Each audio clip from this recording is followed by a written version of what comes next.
இன்றைய தினம் இன்னைக்கு டெல்டானா நெற்களஞ்சியம், டெல்டானா நெற்களஞ்சியம்.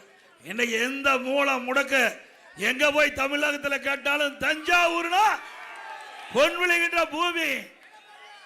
இந்த பொன் விளைகின்ற பூமிய இன்றைக்கு இருக்கிறார் முதலமைச்சர் ஸ்டாலின் அவர்கள். அவர் துணை முதலமைச்சர் இருந்த காலத்தில் இன்றைக்கு உங்களுடைய பூமி எல்லாம் ஹைட்ரோ கார்பன் மீத்தேன் எடுப்பதற்கு புரிந்துணர்வு ஒப்பந்தம் போட்டவர். மக்கள் விரோத ஆட்சி செய்தவர், விவசாயிகள் விரோத ஆட்சி செய்தவர் திரு ஸ்டாலின். உங்களுடைய நிலகத்தை அபகரித்தவர் மீண்டும் இந்த ஆட்சியில் தொடர வேண்டுமா? உங்களுடைய வாழ்வாதாரமே உங்களுடைய பூமி தான். நான் ஒரு விவசாயியா இருக்கிறேன்.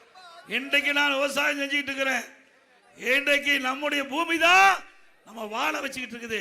அப்படி நம்முடைய பூமியை திரு ஸ்டாலின் அவர்கள் இன்றைக்கு பல்வேறு தொழில்களுக்கு அபகரித்து அந்த தொழிற்சாலை அமைப்பதற்கு மீத்தேன், ஹைட்ரோ கார்பன் போன்ற திட்டங்களுக்கு புரிந்துணர்வு ஒப்பந்தம் போட்ட முதலமைச்சர் தான் இன்றைய முதலமைச்சர் ஸ்டாலின் அவர்கள். சிந்திச்சு பாருங்க. இன்றைக்கு அனைத்து இந்திய அண்ணா திராவிட முன்னேற்ற கழக அரசு இருந்தது. இதே புரட்சி தலைவர் எம்ஜிஆர் அவர்கள் முதலமைச்சராக இருந்தாங்க. அப்பவே காவிரி நதி பிரச்சனைக்கு தீர்வு காண்பதற்கு நீதிமன்றம் நாடப்பட்டது. அவர் மறைவுக்கு பிறகு மாண்புமிகு புரட்சி தலைவி அம்மா அவர்கள் புரட்சி தலைவர் எம்ஜிஆர் கண்ட கனவை நனவாக்க வேண்டும் என்பதற்காக இந்த டெல்டா மாவட்டத்தை பாதுகாக்க வேண்டும் என்ற ஒரே அடிப்படையில் நீண்ட காலமாக விவசாயிகள் வைத்த கோரிக்கை, அந்த கோரிக்கையின் அடிப்படையில் நியாயத்தின் அடிப்படையில் நம்முடைய விவசாயிகளுக்கு பாதுகாப்பு கிடைக்க வேண்டும் என்ற அடிப்படையில் உச்ச நீதிமன்றத்தில் காவிரி நதிநீர் பிரச்சனை வழக்கு தொடரப்பட்டு அந்த வழக்கு நடந்துகிட்டு இருந்தது.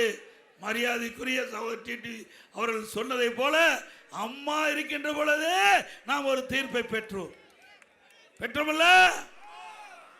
ஆனா திராவிட முன்னேற்ற கழகம் மத்தியில் ஆட்சி அதிகாரம் இருக்கும் போது இதுல கவனம் செலுத்தல.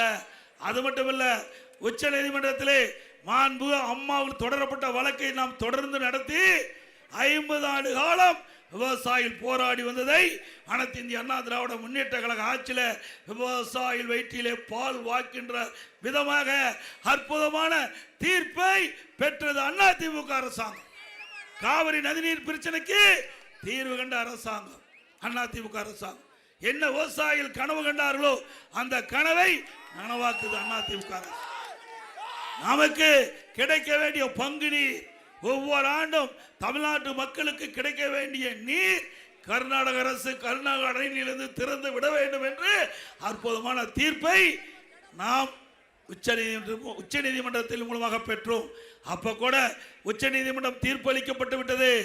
ஆனால் நாம் அதிமுக பாரதிய ஜனதா கூட்டணியில் அங்க வச்சோம். அந்த தீர்ப்பை அமுல்படுத்த காலதாமதமாச்சு. பல முறை மத்திய அரசிட்ட அழுத்தம் கொடுத்தோம். ஆனா வேகமா செய்யல. இங்க இருக்கின்ற விவசாயிகள் பதற்றத்தோடு இருந்தாங்க. அவருடைய கோரிக்கையின் அடிப்படையில் நாடாளுமன்றத்தில் அதிமுக சார்பாக தேர்ந்தெடுக்கப்பட்ட 37 நாடாளுமன்ற உறுப்பினர்கள் உச்ச நீதிமன்ற தீர்ப்பை உடனடியாக நிறைவேற்ற வேண்டும் என்று 22 நாட்கள் நாடாளுமன்றத்தை ஒத்திவைத்தோம். 22 நாட்கள் இந்த டெல்டா மாவட்ட விவசாயிகளுடைய நலனுக்காக, நம்முடைய தமிழ்நாடுடைய நலன் சார்ந்த பிரச்சனையை அனைத்து இந்திய அண்ணா திராவிட முன்னேற்ற கழக நாடாளுமன்ற உறுப்பினர்கள் எங்களுக்கு உடனடியாக உச்ச நீதிமன்றம் அளித்த தீர்ப்பை நடைமுறைப்படுத்த வேண்டும் என்று நாடாளுமன்றத்தை ஒத்தி வைத்த கட்சி அதிமுக கட்சி. திமுக அப்படி செஞ்சுதா? இன்னைக்கு நீட் தேர்வுங்களை நீட்டுக்காக ஏதாவது நாடாளுமன்றத்தில் குரல் கொடுத்து நாடாளுமன்றத்தில் ஒத்தி வைக்கின்ற அளவுக்கு மத்திய அரசுக்கு அழுத்தம் கொடுத்தாங்களா? அது மட்டும் இல்ல, திரு ஸ்டாலின் எப்பொழுது பார்த்தாலும் பேசுகிறார். நாங்க இப்ப இருக்கிற பாரதிய ஜனதா அரசாங்கம் தமிழ்நாட்டுக்கு துரோகம் செய்திருக்கிறாங்க. திரு ஸ்டாலின் அவர்களே அந்த கட்சியோட தான் நீ கூட்டணி வச்சிருந்தாங்களா இல்லீங்களா?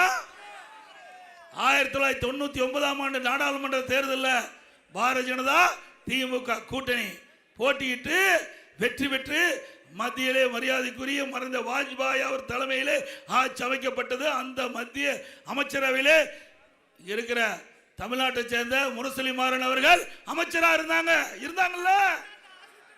அது மட்டும் இல்ல, தமிழ்நாட்டில் சட்டமன்ற பொதுத் தேர்தல் 2001 அப்பொழுதும் திமுக பாரதிய ஜனதா கூட்டணி இருந்ததா இல்லையா? இருந்ததுல பாருங்க. யாருங்க ஆதாரத்தோட காட்டுறோம். யாரோட அமர்ந்திருக்கிறாரு?